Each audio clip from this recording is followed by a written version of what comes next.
Good evening and welcome to the Fast Easy Friday bulletin of the new year. As we turn the page on another chapter, 2026 begins with fresh expectations, renewed ambitions, and important stories shaping life at home and across the world. Tonight, we'll bring you a snapshot of the key developments making headlines, from decisions influencing global markets and local businesses to the moments of triumph and tension unfolding on the sporting stage. So whether you're winding down after a long week or settling in to stay informed, thank you for joining us. I'm Karen Kibet. Let's get started. Here are the highlights.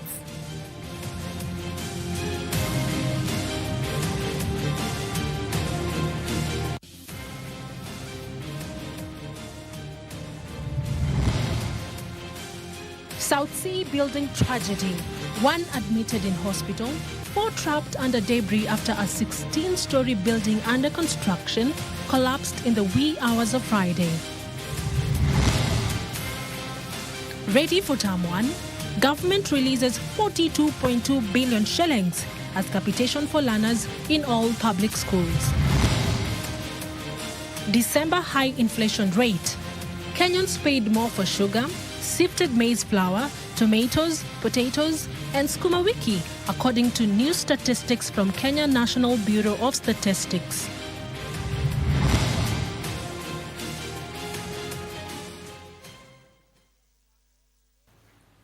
Welcome. This is Easy Friday, and our sign language interpreter this evening is Anne Wangeshi.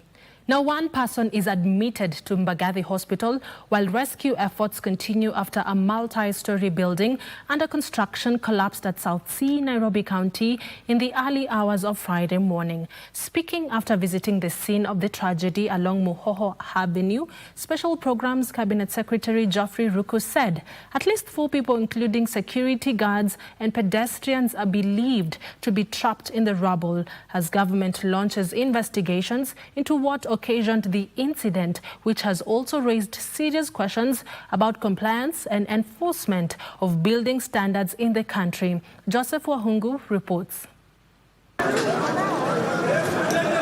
It was just after 4:30 a.m. when the incomplete building came crashing down, reducing concrete, steel and months of construction into a heap of twisted rubble. The preliminary investigations, it is suspected that the building has collapsed because of the columns overload. Right here in the middle of South Sea, we have buildings that started just less than a year ago. People are already living inside them, which is causing a disaster. Speaking at the scene, Special Programs Cabinet Secretary Geoffrey Ruku confirmed that a multi-agency rescue operation bringing together police, the military, disaster response teams and humanitarian agencies is working round the clock to save at least 4 victims trapped beneath the taxi driver was waiting to get a customer, and there were 2 pedestrians who were standing there, and he saw them getting trapped when this building was coming down. So we still have 2 watchmen and 2 pedestrians. In the taxi, there was nobody. Families of the missing remained at the scene for the better part of the day, anxiously waiting as heavy machinery carefully cleared the rubble, even as CS Ruku defended the seemingly slow pace of the activity. Saa 10 hii watu walikuwa wakituongelesha, lakini saa hii muda kidogo tuliyopita ni kama wamenyamaza. Sasa kutoka saa 10 mpaka saa hizi hatujaridhika na ile usaidizi ambaye tumepata kutoka serikali. We are not going to get out of this site until we get the 4 Kenyans who are suspected to be trapped in this building. The government says while its first priority is rescue, investigations into the cause of the collapse are already underway.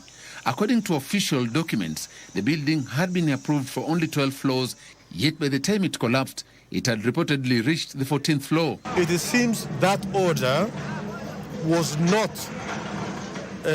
complied, and the people who never complied with that order are the is the contractor, the supervising engineers.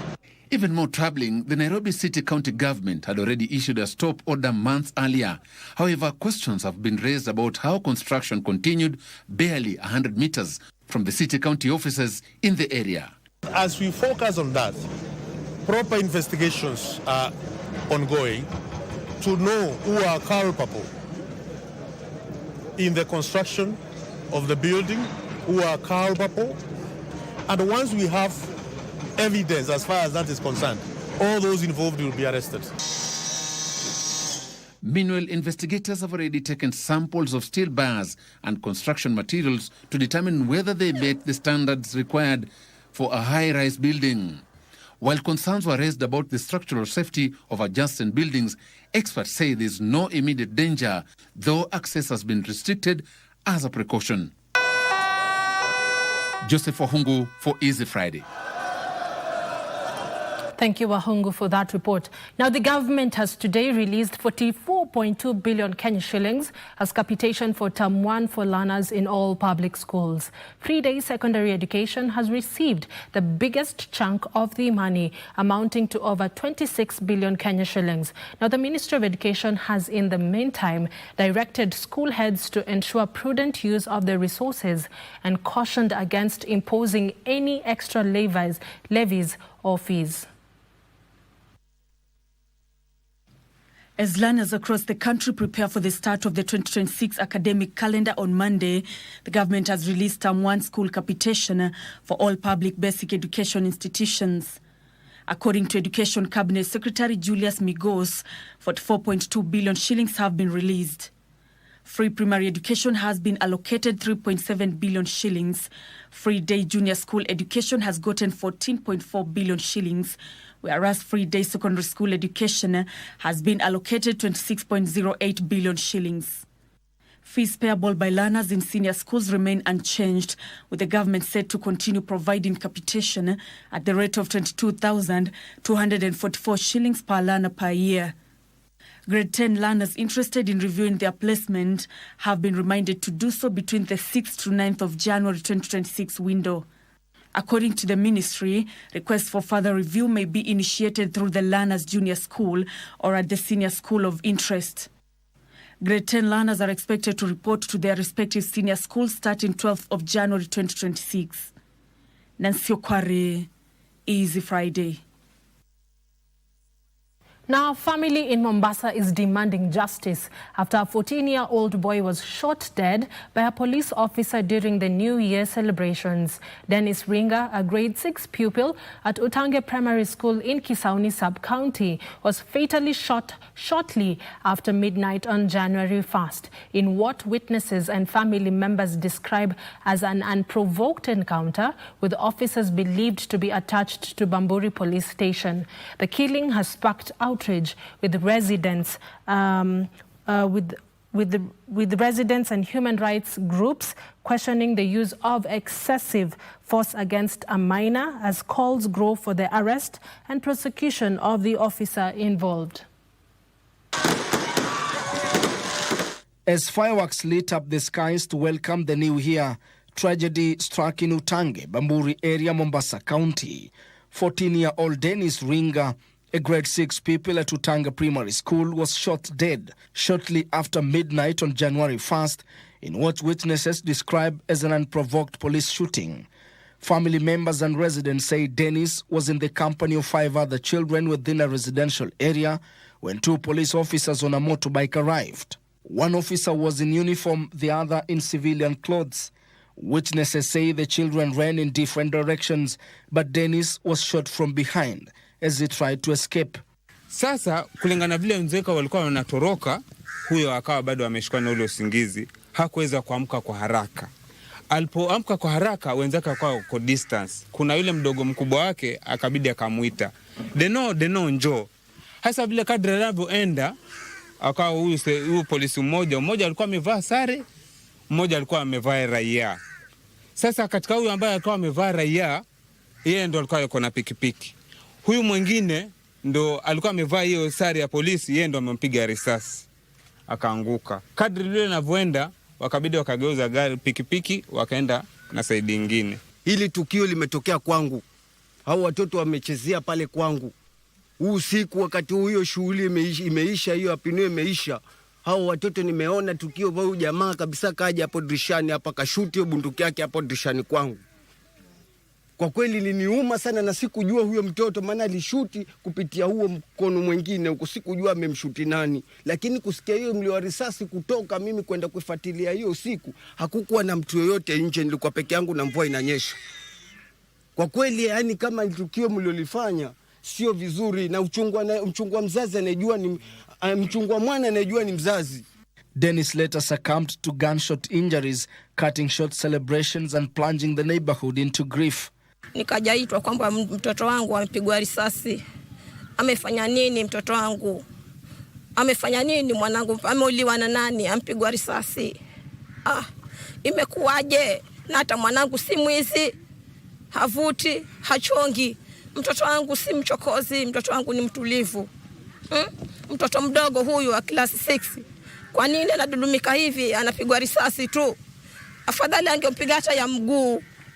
Ningemuuguza hiyo mguu nikajua mtoto wangu yuko hai. Kwa nini anamuua direct? His body was taken to the Coast General Teaching and Referral Hospital mortuary, where it is being held pending a post-mortem examination. Serikali tafadhali ingilia kati. Mtetee serikali tafadhali. Nahitaji msaada wako kupoteza mwanangu mimi. Sinaomba serikali ichukulie kati, ikae na ukakamavu. Mimi naomba tena serikali ifanye juhudi chini kabla Jumatatu, hata ninapoenda kufanya postmortem. Human rights group Vocal Africa has condemned the killing, describing it as an act of extrajudicial execution and called for the immediate arrest of the officer involved. Wale maafisa ambao walihusika kwa hili tendo wanajulikana. Washikwe mara moja, wawekwe korokoroni. Hatutakubali hatua nyingine yoyote ikiwa sio hao polisi kushikwa na kuwekwa korokoroni. Kwa hivyo tunataka kuhakikisha kwamba IPOA, who have the responsibility of following up on police excesses, they do their job and they make sure that justice is done for Dennis. Ben Chumba, Easy Friday.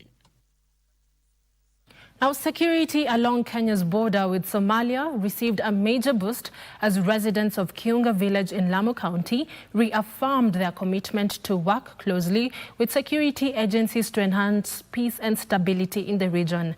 This as Brigadier William Kamoiro, who oversees Operation Amani Boni, emphasized that strong relationships between security agencies and the local community form the backbone of lasting security in Lamu County.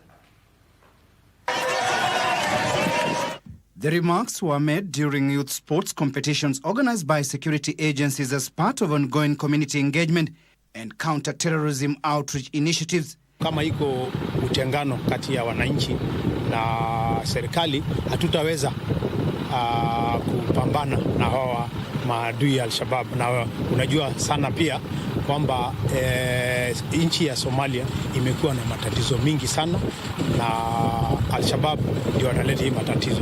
The sports activities attracted youths from different villages, providing a positive alternative to idleness while fostering unity and cooperation. Tunaposhirikiana na KDF kuwezesha mwananchi kugundua athari za ugaidi na kuweza kugundua hasara zinazoletwa kulingana na ugaidi, basi inakuwa ni jambo ambalo linasaidia KDF katika utenda kazi wao.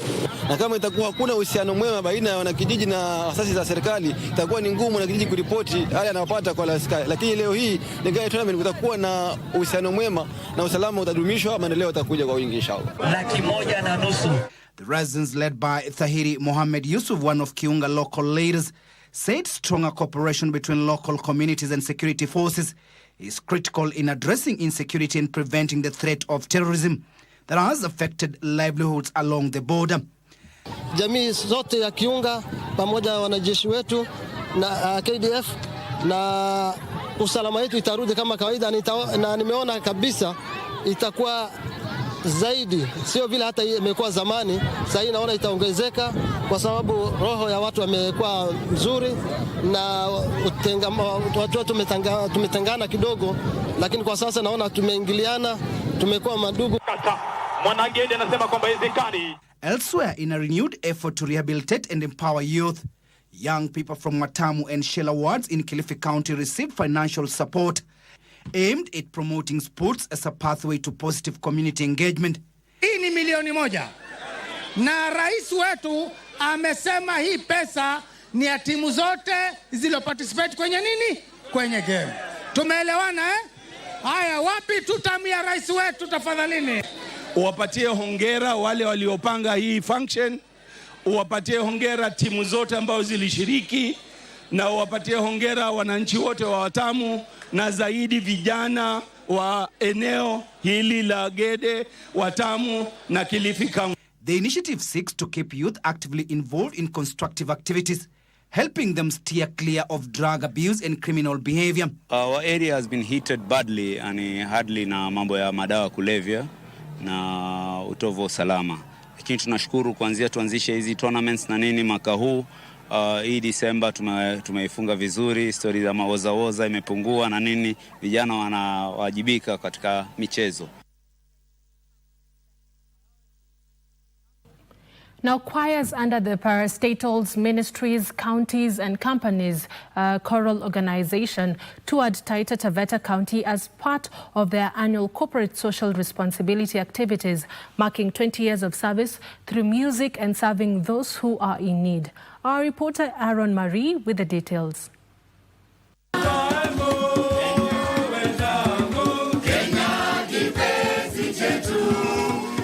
Some of Kenya's finest choirs have converged in Taita Taveta County for a 4-day corporate responsibility tour under the parastatals, ministries, counties and companies choral organizations, PAMICO. The choirs drawn from the government ministries, parastatals, county governments and private companies use music as a tool to promote unity, service and cultural exchange. I want to really appreciate the county government of Taita Taveta County. It's unique. We were delighted to be received by the county commissioner together with the governor. We liked the cohesion that is there between the national government and the county government. During the visit, the group toured prisons, children's homes and other community institutions, donating food and essential supplies. An emotional highlight was at Tumaini Children's Home in Voi, where the choir sang together with orphan children, creating moments of joy, hope and belonging. Watoto wako na vipaji vya ajabu, tulifurahia sana na wao pia wakafurahi. Alafu leo tumemalizia na Voi Sub County, tumekuja hapa tulipo Tumaini Children's Home ambapo kuna watoto pia wanatunzwa hapa, watoto mayatima, na pia ni rescue center ya watoto wale kwa muda mfupi watakaa hapa wanaposhughulikiwa kwa ajili ya masuala ya kisheria. The choirs were musically guided by a renowned national music teacher, while the overall tour was led by Mwalimu Thomas Wesonga from the office of the president, who said the county visits are held annually. Hawa waliamua miaka kama 20 iliyopita ya kwamba watenge wakati fulani ili wamshukuru Mungu kwa sababu ya talanta ambayo Mungu aliwapatia, yaani talanta ya kuimba. Na waliamua ya kwamba wachukue wakati huo, wakati watu wengine wamerudi kwa familia zao, wanaenda kufanya starehe zao, lakini wao wawache mafamilia wao na waende watembelee wale ambao wanahitaji misaada. The Taita Taveta County delegation was led by Deputy Governor Christine Kilalo, with the Taita Taveta County Choir joining the visiting groups to showcase local choral talent. Tumeungana na shirika la kwaya za Kenya, zile top cream, shirika la PAMICO. Wametutembelea, tumekaa na wao kwa siku 4. Tumekaa nao kwa siku 4 na wamekuja kwa ajili ya kufanya mpango wao wa CSR wa kushukuru Mungu kwa ajili ya talanta za uimbaji. The county government says the visit boosted tourism and strengthened Taita Taveta's profile as an emerging cultural destination. Kwa hizo siku 4 wamekaa hapa, biashara zetu zimeenda juu.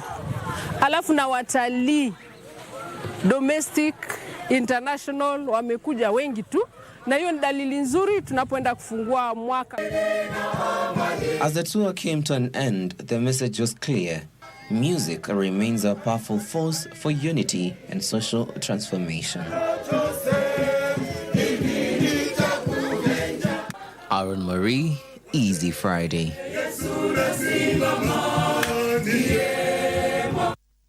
Beautiful. Thank you, Aaron Marie, for that report. Now, Aaron's report leads us to a very fast short break right here on Easy Friday. Don't go too far because I'll be back with more reports.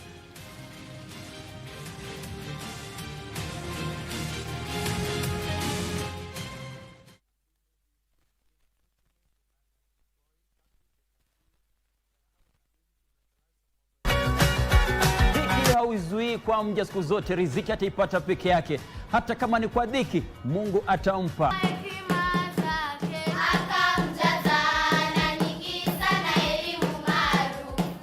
Safarini twajazana, nyoyo zetu wasiwasi, ajali haina kinga, yabidi kuwajibika.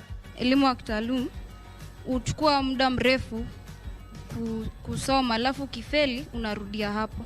Lakini elimu ya kifundi ni kukuza talanta. Tunga methali kutokana na maelezo haya. Malezi mabaya ya wazazi kwa watoto wao. Mtoto mleavyo ndivyo akuavyo. Samaki mkunje angali mbichi. Paka yangu umeitanulia mbali, even skies your limit kwa ikibali. Hata haters wanashangilia kwa ndani, umewawinga Kaya musha. It is always a good time on Bridge over Congo. Catch us every Saturday from 10 p.m. till midnight. Join me, the Rumba Supreme Leader, the Grand Ayatollah Simeon Mfumo Kimbango, and Winnie Marie Jose, Bridge over Congo. Mungu esilaka na nzungu te kasi elengia Mungu esilaka na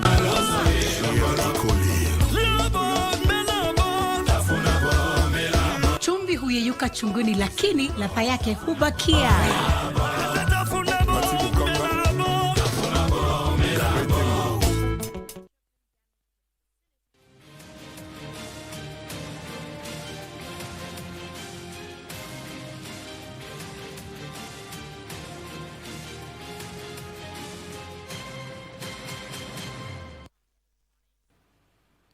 Welcome back. For those joining us right now, this is Easy Friday. Now, a section of farmers in Laikipia County are counting losses amounting to millions of shillings after elephants invaded their farms and destroyed their crops. The farmers are calling for a more sustainable solution to their perennial human-wildlife conflict in the area. And the church has urged politicians to exercise restraint as early campaigns ahead of the 2027 general election begin to take shape, warning that premature political activities could fuel tension and insecurity. This and other stories in the County News Wrap. The farmers from Thingitu Ward in the outskirts of Nanyuki town of Laikipia County say that the stray elephants often target their farms at night, leaving behind a trail of destruction. Attempts by the farmers to scare them away have been futile as the Jombos always return. They now want the government to step in and find a lasting solution to avert further losses. In the most recent incidents, the farmers have lost crops worth millions of shillings. While calling on KWS to intervene, they are also asking for the removal of bureaucracies associated with the process in seeking compensation due to losses caused by wildlife. Jana zilikuja usiku, zilikuwa like ndovu 8 na mtoto wake. So zikiingia kwa nyumba, zikiingia kwa mashamba zetu, zinakula mahindi, zinakula cabbage, zinakula malenge. Separately, Upper Southern Nyanza Anglican Church of Kenya ACK Bishop John Omangi has cautioned politicians against regrouping too early for the 2027 polls, noting that several people lost their lives during the November by-elections, while others were injured due to political affiliations. We also urge the people in 2026, we know in our political landscape of the land, people will be aligning themselves so that they may capture power in 2027. As they align themselves into those formations, let them be mindful that we have a country to keep so that we may have peace. Peaceful coexistence is what we need. Meanwhile, health workers at Kayole private hospitals are protesting months of unpaid salaries, saying the delays have pushed them into financial distress and left them unable to meet basic needs. They have also faulted the management of Social Health Authority, SHA, for inconsistencies in settling claims, noting this is affecting operations in hospitals. Nikuwa nikifanya kazi na sipati malipo kulingana na vile niliajiriwa. So imefanya maisha yangu imedhoofika, naishi na madeni Nairobi, nashindwa la kufanya. Ukienda kwa management wanakuambia hawezi kusaidia. My plea is at least they pay me my money, and then the respective authorities, it's upon them to do their follow-up. When the deductions are made from the workers, it's their responsibility to be submitted to the respective authority. Elsewhere, traders at Sibuoche Market in West Kanyamkago Ward in Migori County have attributed the serious rise of insecurity in the area to lack of electricity. The traders decried huge losses due to burglary after their shops were broken into at night and their stocks stolen. Watu hapa walikuja hapa juzi, karibu wiki mbili iliyopita. Walikuja wakatudanganya wanataka kutuwekea transformer. Ile yenye ilikuwa imeharibika hapa pia walitoka naye. Hadi wa leo hatujasikia mambo ya hiyo stima iko wapi, hiyo transformer ilipelekwa wapi. Finally, North Imenti Sub-County Police Commander Ambrose Kialo is urging parents to ensure they pay their children's school fees directly to schools to prevent any misuse from the students or diverging of the monies by students. Still, we have not given up my officers a stand-down. The officers patrols both in uniform and civic. We have heightened targeting matatu terminals such that as students go back to school, their security will be guaranteed. Nailongeso, Easy Friday.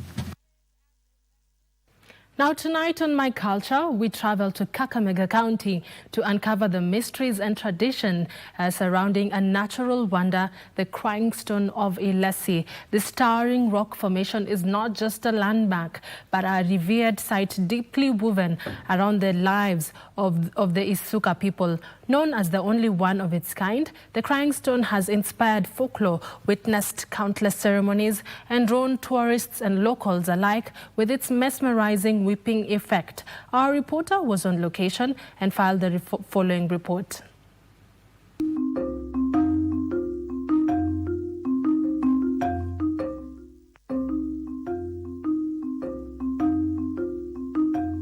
Nestled within the verdant landscape of Kakamega County, the Crying Stone of Ilesi rises dramatically against the skyline, a silent witness to centuries of tradition and a symbol of authority for the Isuka people. Standing on what will soon be a 5-acre development site, this unique rock formation, believed to have originated from volcanic activity tied to Mount Elgon, resembles a solemn human figure hunched in prayer, cascading water down its face as if shedding tears. Stone has been in existence for as many years as we cannot be able to tell the exact number. But it is richly cultural in a manner that it symbolizes the authority of the Isuka. Before volcanicity to occur, we must have a mountain nearby. So Kakamega, Kisumu, Eldoret, Bungoma, Busia, reaching Uganda, our nearest mountain is Mount Elgon. So we are being told that this force of gravity moved all the way from Mount Elgon, and it was moving in a form of a hot magma, forming this handsome crying stone. Not only this handsome crying stone, we have another beautiful scenery at Kisumu there called Kitimkai.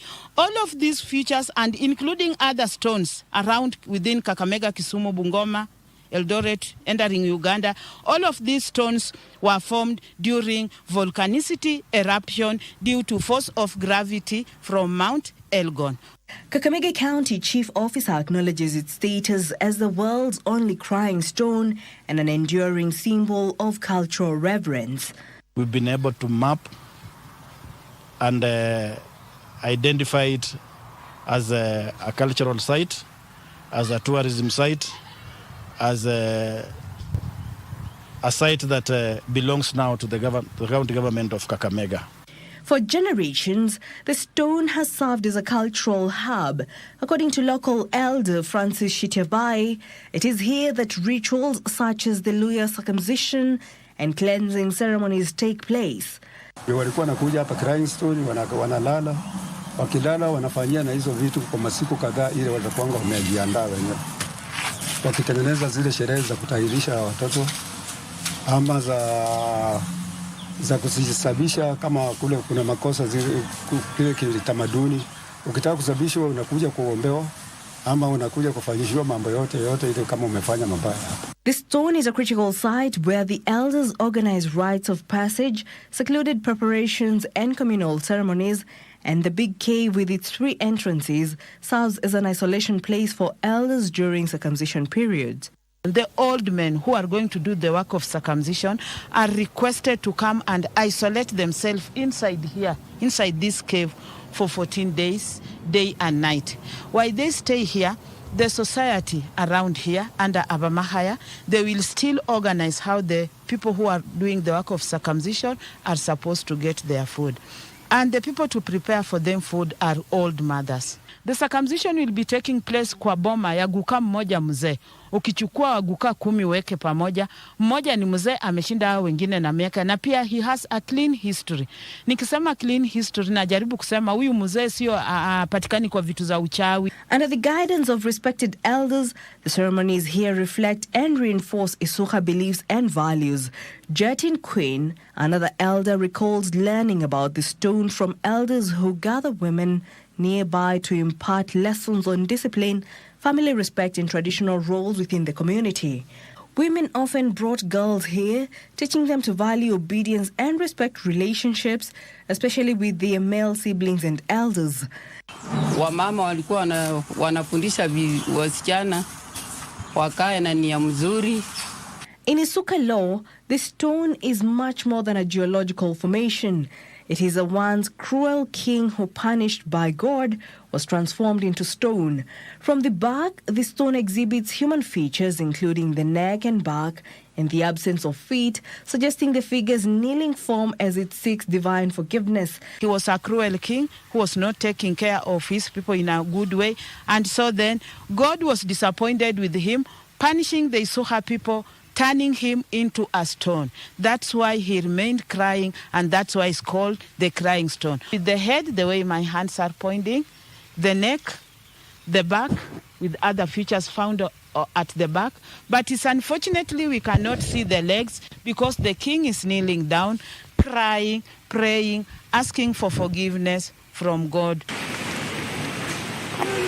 This myth carries a powerful lesson on humility, repentance and justice, traits revered by the community. The crying stone's mystical qualities extend beyond folklore. 2 caves beside the stone serve as site for both spiritual reflection and correction. The smaller cave is a shrine where people come to pray and elders conduct ritual cleansing in cases of taboo or transgression. It's a cave where people will come and do worshipping. It's a shrine. On top of being a shrine, it's also a correcting center. For example, when something bad has happened in this society, for example, prolonged drought, children from same family having a child. Okay, Isuka people believe that killing is a sin because the Bible also doesn't encourage killing. So they will encourage both the two, the girl and the boy, mostly the girl to give birth to the child, and then the child will be taken to that cave where old men and old mothers will be requested to come and do guiding and counseling over there. And something good or something being, I don't know how I can say it, we will not take the child to go and save the child. or will not kill the child. The child will be taken to somebody within the Isoha people, Abamahaya mostly. The child will be given to that. The child will be given to that family, and that family will take that child like their child. In the instance of incest, individuals are disciplined and a symbolic sheep is sacrificed, its hide worn as a cautionary mark. For those seeking fertility, a visit to the larger cave believed to enhance one's chances of conceiving is customary. You are not able to have a birth, to give a child, they will request you to come and pass inside that cave. And when you believe, you go back at home, you believe you are going to have a child, you are likely to receive a child, to conceive and have a child. It's also a belief in Isoha people. As Kakamega County sets its sights on transforming the Crying Stones grounds, efforts are underway to draw ecological and cultural tourism to the region. To preserve and elevate this symbol, Kakamega County has ambitious plans underway to revitalize and develop the surrounding area, preserving its ecological integrity while establishing it as a significant cultural and tourism site. In partnership with local stakeholders, the county has acquired lands extending to the river's edge, aiming to maintain the natural water sources that have long contributed to the stone crying effect. The project will see replacement of water-draining eucalyptus trees with indigenous varieties to restore the area's water table, ensuring that the stone's tears continue to flow. The county government is in discussions with local elders and stakeholders to relocate a few residents, making room for the sustainable development of this site. The plans include a conference center, lodging and eco-friendly recreational spaces. The Crying Stone is set to become a beacon for both cultural preservation and modern tourism. It's also a tourist attraction center, which we are going to develop so that it assists our people in the Western region and specifically this Isoha. So inside here, we are at the last cave where people will come and do their praying. With trained guides ready to offer historical context to visitors, the county is also preparing an association dedicated to the stone's preservation, ensuring that traditional practices such as circumcision preparing ceremonies will continue in their rightful setting while safeguarding its ecological heritage. Jackie Wambiru, My Culture.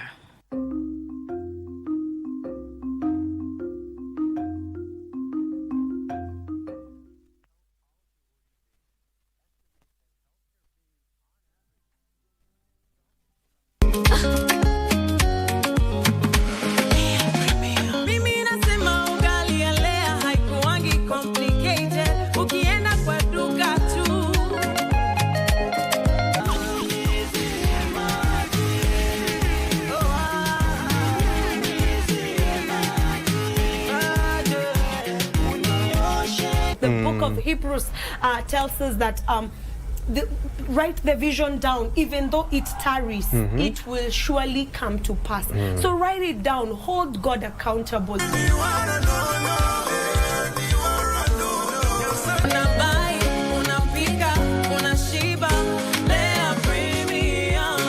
Premium Flour, nurturing the world.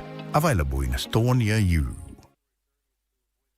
The young generation awakens on Y254, the leading youth TV station in Kenya.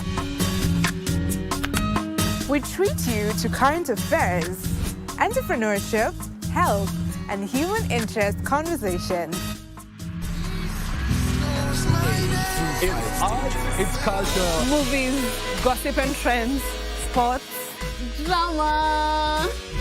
We bring you a vibe like no other, straight to your living room. To keep you informed, inspired, entertained, and most of all, refreshed. We are such a vibe. Y254. Imagine.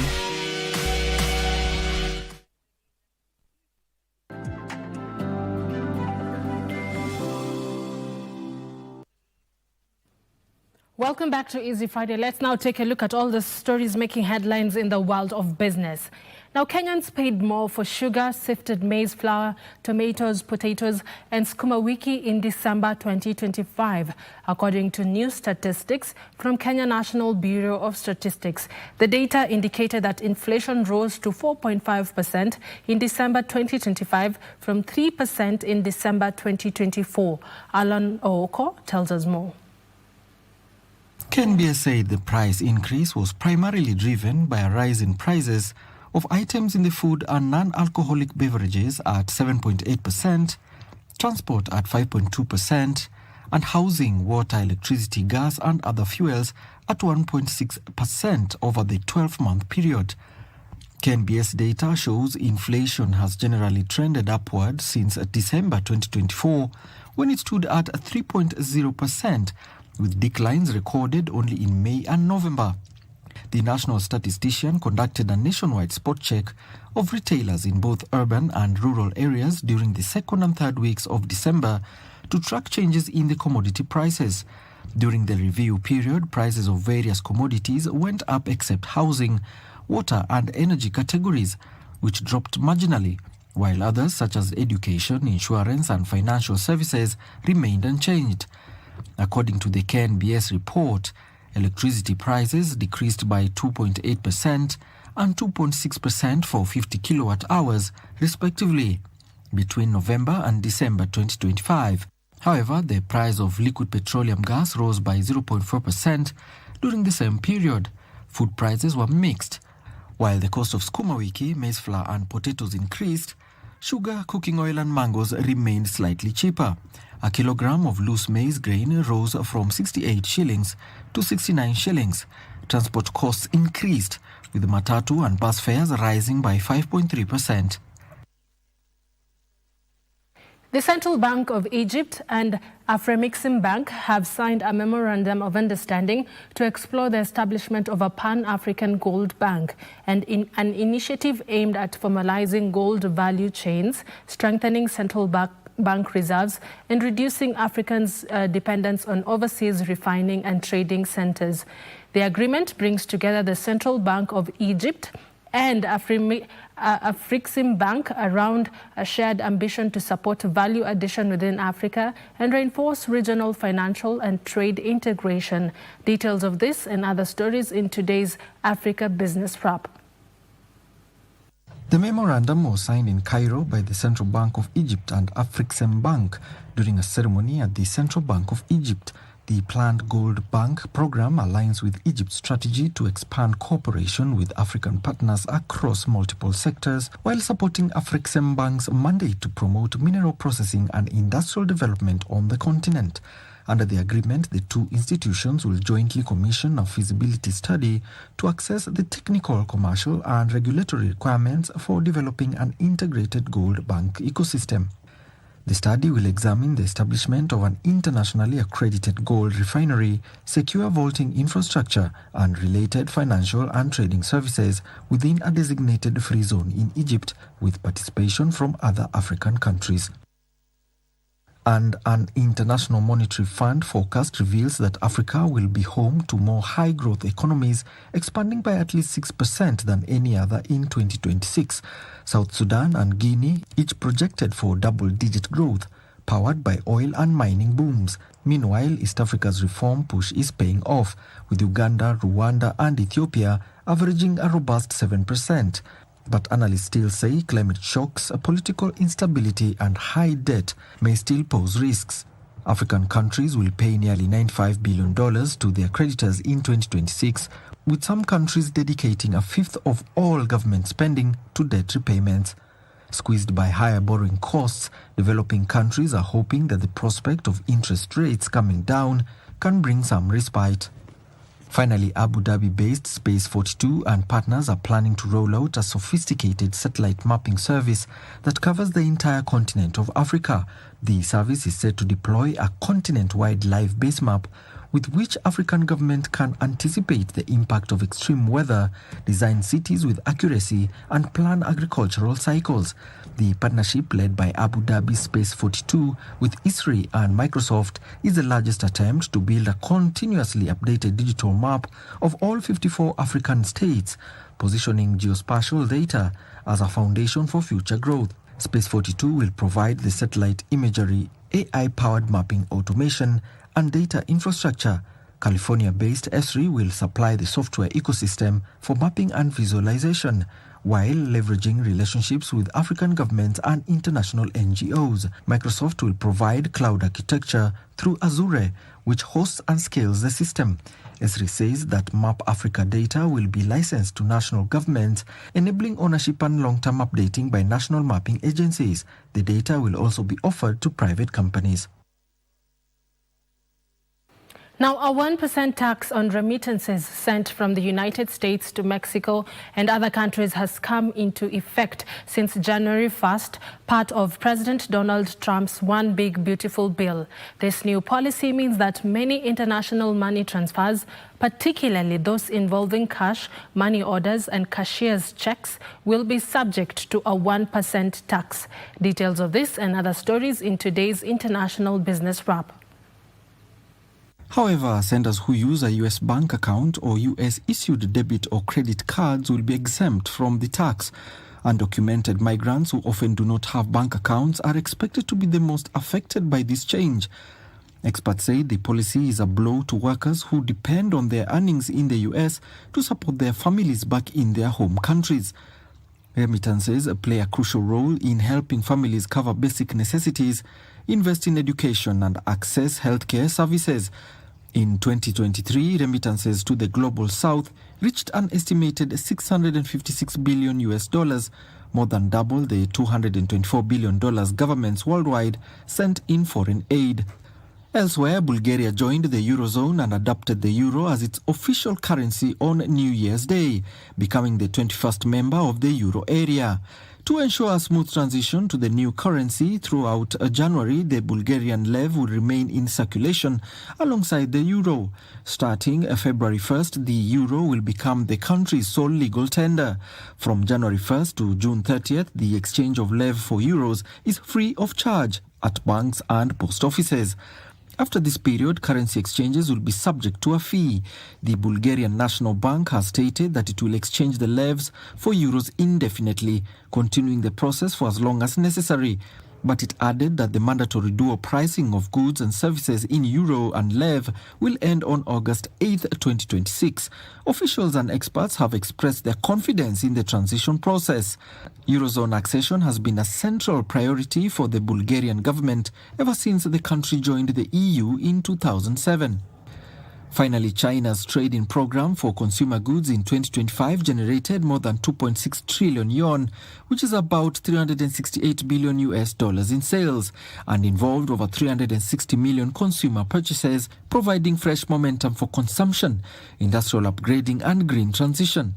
According to data released from the Ministry of Commerce on Thursday, the program saw over 11.5 million vehicles traded nationwide, along with the replacement of more than 129 million home appliances. The initiative also facilitated the sale of 91 million new mobile phones and other digital products, as well as over 120 million units of home decor products, kitchenware and bathroom items. Additionally, trade-ins of electric bicycles topped 12.5 million units, data showed. The program has notably advanced China's green transition. In vehicle trade-ins, new energy vehicles accounted for nearly 60%, helping the retail market share of new energy passenger vehicles remain above 50% for 9 consecutive months, reaching 59.4% in November. For home appliances, over 90% of trade-in sales are comprised of top-tier energy or water-efficient products, while sales of communications equipment experienced growth for 11 straight months.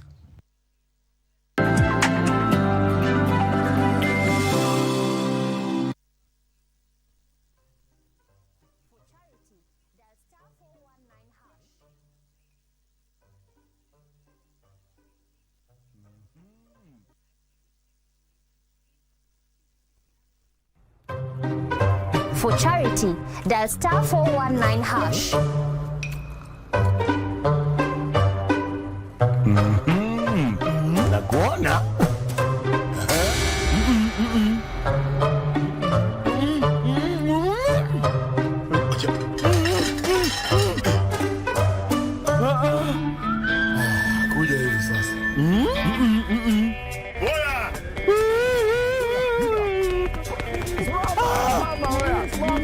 Mama.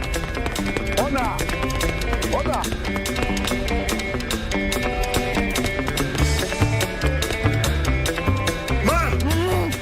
Mama do.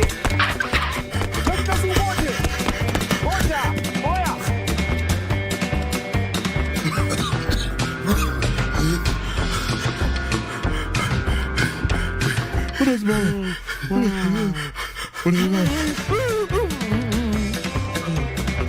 Buddha. Siku umedial star 419 hash. Chika.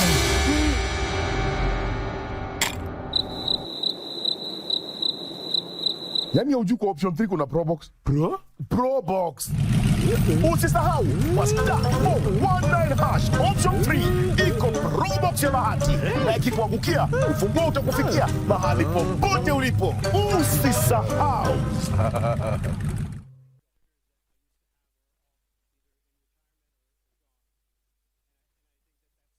Differently. A world record holder in Paralympics, an icon and a mentor. I'm happy to I struggled so that many other people people with disability can be able to benefit.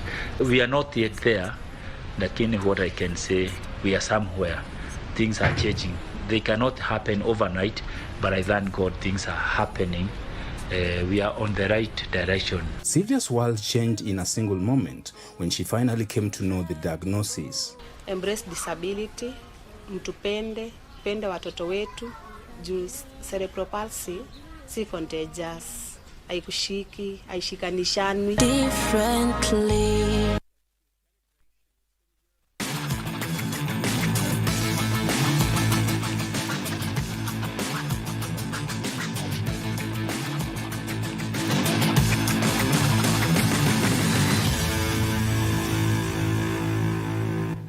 Welcome back. Let's now take a look at all the sports stories making headlines tonight. Now, the Kenyan team to this year's World Cross Country Championships, slated for 10th this month in Florida, has expressed optimism ahead of the global showpiece. The team, which consists of 35 athletes, is set to leave on 5th and 6th of this month. Athletics Kenya unveiled a formidable athletes for the 46th edition of the World Cross Country Championships as Kenya prepares for another assault on the global stage. Kenya will be seeking to defend the overall crown it claimed in Belgrade, Serbia last year, where the country reigned supreme after holding an impressive 11 medals, 6 gold, 2 silver and 3 bronze medals. The world 10-kilometer record holder Agnes Ngetich will spearhead the challenge in the senior women's 10-kilometer race. Training yetu imekuwa mzuri, tumefanya vizuri. Tunapoenda huko tunamjalia tu Mungu atupe uwezo ili tuweze tukakuja na gold. Imekuwa mzuri. Nashukuru coaches wametuguide. Sema asante. Tuna wapromise wa Kenya tukienda huko Florida. Tunaenda kufanya vizuri. Hii team imekuwa ikifanya vizuri, aswa wakiwa wasichana, wamekuwa discipline, wametuonyesha discipline ya hali ya juu sana. Wasichana wako wazuri. Tunaombea tu Mola ili wakienda kumenyana na wale wenzao wapate nguvu ya kuwezesha hao washindane na wale wenzao. The 2023 World Silver medalist Daniel Ebenyo will lead the men's team, which also features rising star Ismail Rokito, Edwin Bett, Robert Kuwait, Weldon Langat, Shadrack Kuwait, Dennis Kemboi and Kevin Chesang. Kwa training imekuwa mzuri. Naweza sema tumekuwa tukifocus more of barriers, strength training pia, juu pale pia si rahisi. We are ready. Because we have worked hard and we have worked for it. We are very excited to be there. Tuti Nairobi and ile kitu tunaiona timu iko sawa. Frederick Muki for Easy Friday.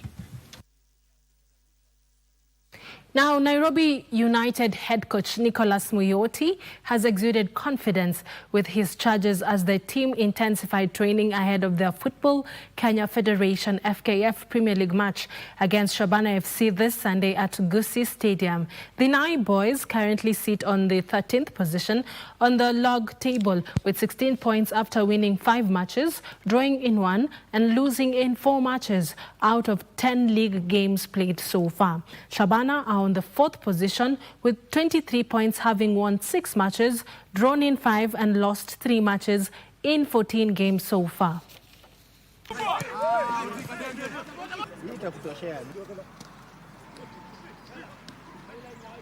Yeah, first of all, I think after the break, I know the players are a bit rusty, but I know we've had time to prepare, and we've seen that our players are not rusty. I think coming up from the break, they're looking good, they're looking sharp. So we expect a tough one, and as always, we go for 3 points as much as possible, and I believe we have the capability to get something out of the game.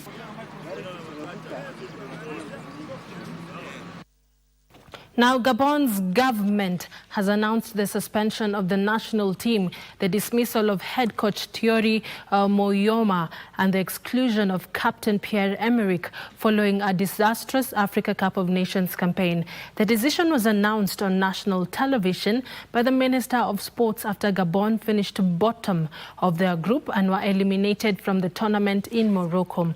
Gabon had already been knocked out after losing their opening Group F matches to Cameroon and Mozambique.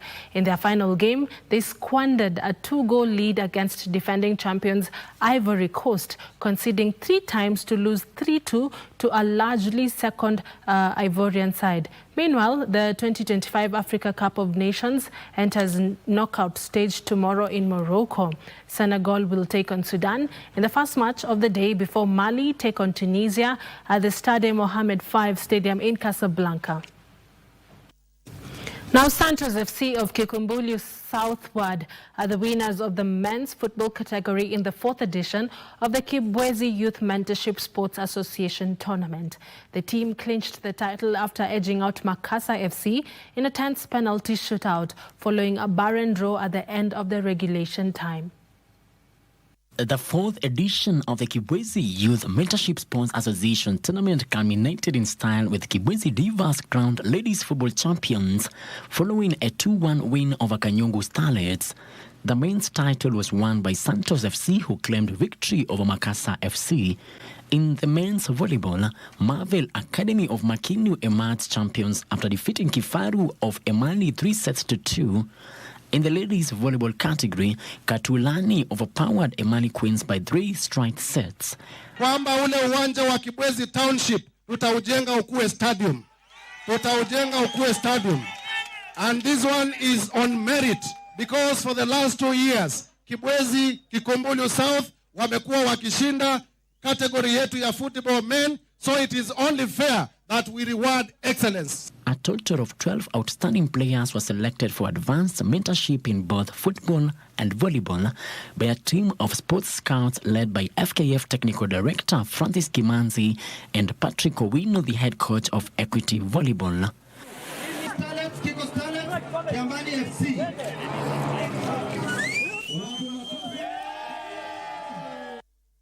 Now, finally, in sports, Chelsea under-21 manager Callum McFarlane is set to take temporary charge of the senior team for this weekend's Premier League clash against Manchester City following the departure of head coach Enzo. The West London club confirmed that Enzo left Stamford Bridge on New Year's Day, bringing an end to days of speculation around the former Manchester City coach's future. He exits with Chelsea's 5th in the Premier League table, and his final match at the club was a 2-2 draw against Bournemouth at Stamford Bridge on Tuesday.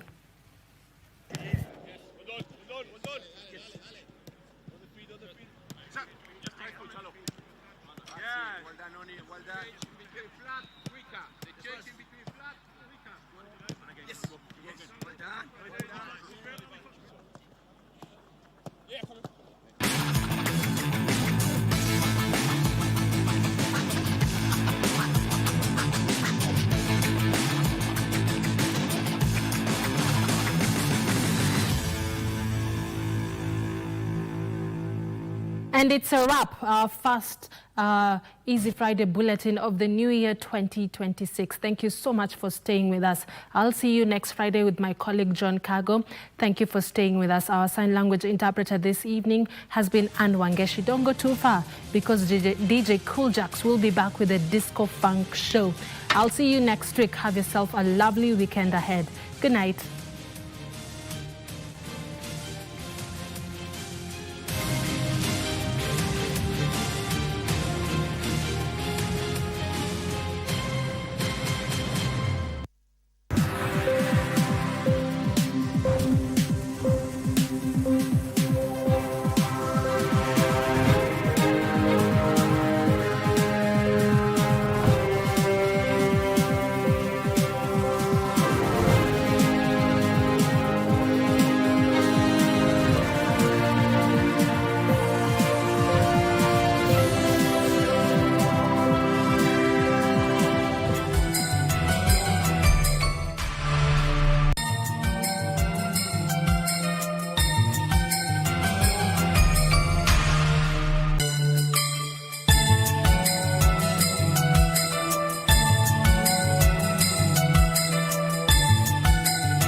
Tushinde.com. Cheza safe, cheza smart. Gambling is addictive, not for persons under the age of 18 years. Sasa kwa star 419 hash uko na game mpya. Tushinde spin corner. Simply spin. Kisha ngoja, na kwa entry moja unaweza angukia na uspin hadi mara 3. Na ikigonga 25,000 na